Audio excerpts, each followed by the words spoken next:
This is a story all about how. Now, this is a story and a tale about never giving up, honestly. You read that title, it's not clickbait. Tomorrow, I will be dropping my song Too Real that was produced by Metro Boomin. A lot of people are like, how did you get a Metro Boomin beat? Screw, how did you get a Metro Boomin beat? How did this happen? And I'm here to describe and tell you the story of exactly how it happened. And before I start this, I remember when I learned about the story of Fetty Wap and Trap Queen. Fetty Wap, if you don't know, had been pushing Trap Queen for years before it blew up.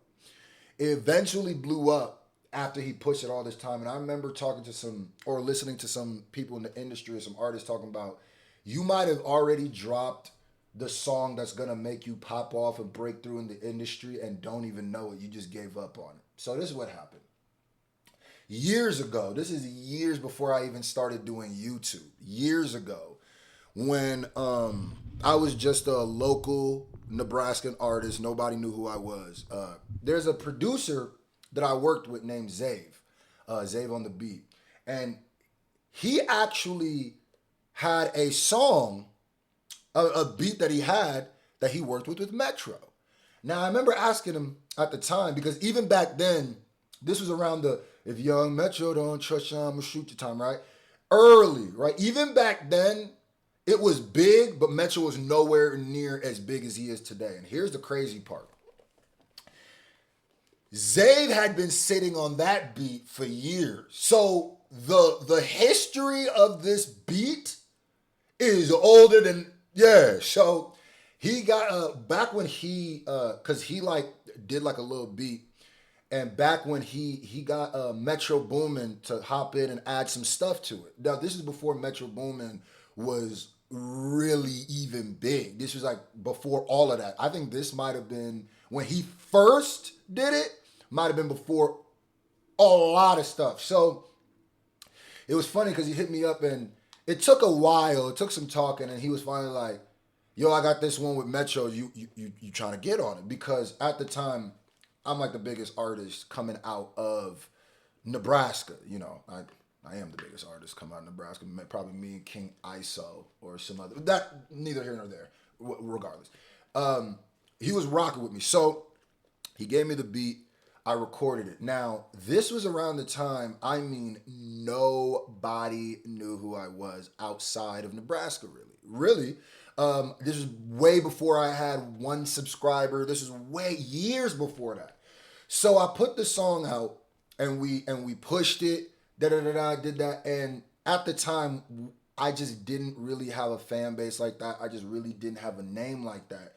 So we pushed it and we kind of just moved on from it, because as time went on, hip hop became, and I guess it's always kind of been like that. What have you done for me lately? Like, we are taught now as artists that we got to keep feeding the algorithm. It's an algorithm game now. You keep dropping as much stuff as you can to keep the algorithm happy. And I've told artists, I've literally told them, sometimes you need to slow down, go look at a song, and ask yourself, did you really do everything you could to push this song? If you believe in a song, there is a reason you believe in that song. You might already drop the song that's going to get you popping and don't even know. You understand? So I decided I had to take that advice.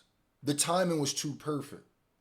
I added some new stuff to it, but Metro, when this whole Drake, Future, and Metro, Kendrick, J. Cole thing happened, I realized in the back of my head, I was like, wait a minute, I got a beat with Metro, and I kind of just gave up on the song. And then I realized I never made a music video. Now, I'm not like a religious person, but something told me not to drop a music video of that song then. So Saturday, tomorrow, I will be dropping the Metro Boomin Scru Face Jean on the beat, Too Real. Now, a lot of people are like, like I said, people give up on songs way too fast. And it's not the artist's fault. It's the way that we're taught. We're taught to just keep going and keep going. But there are so many songs. What people don't realize is some of the biggest songs or songs that you heard are years old. Just been floating around in the industry. This person had the beat. Now this person had the beat. And then they re-released it or release it, and it finally blows up. Trap Queen is my number one example. If Fetty would have just gave up and was like, man, I got to keep feeding this algorithm. I can't focus on one thing. I got to keep moving. Then he probably would not have ever blew up the way he did. But we live in a real TikTok era. We live in a real minute-long clip era. But this, to me, is the proof and the evidence that though always adapt to the new times, always adapt to what's going on. But don't ever just sell yourself completely on what's going on. There's a reason why some of them strategies from back in the day work. If you believe in a song, if you dropped your song, this is my message to all up-and-coming artists. If you dropped a song and you genuinely believe in that song, right now might not have been the best time to drop it. Right? No, drop it, but and say you dropped a song, you just started YouTube, and you've been dropping songs, you're getting 300 views, bro. Don't give up. If you know in your heart a song is fire, it's dope. If you've given this song, if you let other people hear it and they all believe it, there's a reason why. Do not let your circumstances, your surroundings dictate your destiny or your future. If you believe in a song, what I always tell people is grind, keep, play the game, feed the algorithm. Once you get bigger and you feel like you might have an audience, go back to some of them shits. You don't got a music video to them? Go back.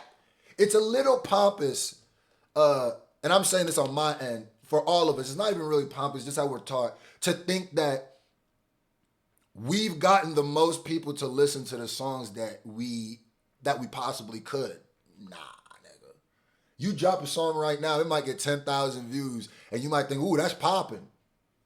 It's good, but who's to say that something happened a year from now and it go re-viral or something? I was just watching Club Shay Shay with Offset and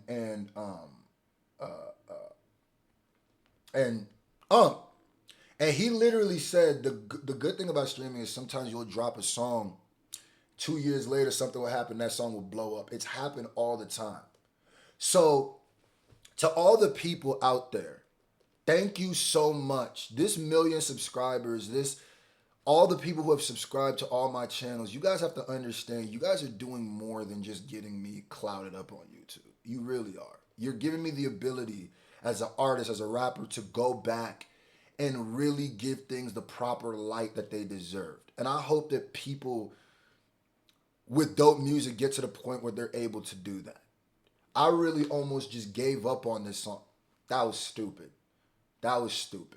So shout out to Metro Boomin. Shout out to Zave. Shout out to everybody, bro. This song is going to be crazy. Saturday, tune in, man.